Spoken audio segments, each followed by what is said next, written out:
Okay, now with my children's books, originally, this is a question about children's books. Originally, the Dr. Think and Shine series, which was 20 books, I launched those in 2019 in Harvard Square. Then they were all Bible-based.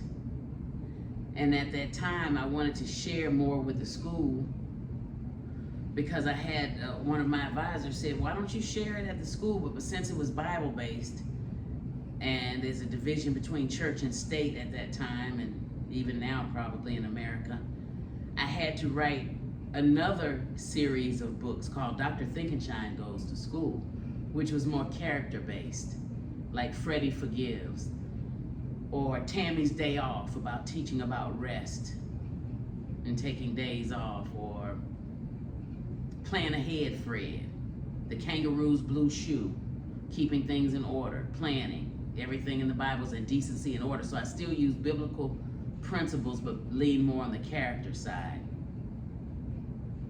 And also with the children's books, I use different freelance artists to do my work.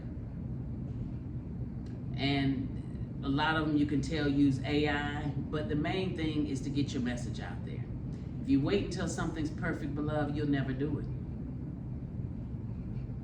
I used to say each one of my books has a mistake in it, but if you pick up the newspaper has a mistake.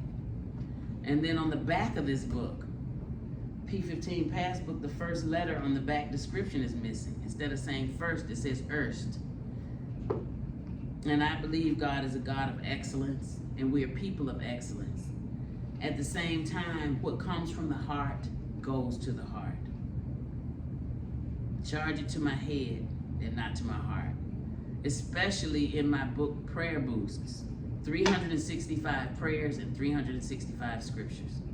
Oh, the first time I read that book, after it came back, the hard copy came back in the mail, all I could do was just correct all the mistakes.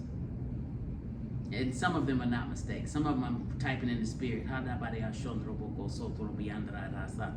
So when you see all these miscellaneous letters and words, that's what that is. So God bless you. Keep writing, happy writing. The Lord bless you and keep you, make his face shine upon you, be gracious unto you, and give you peace, power, love, and a special anointing for your writing project. Boost.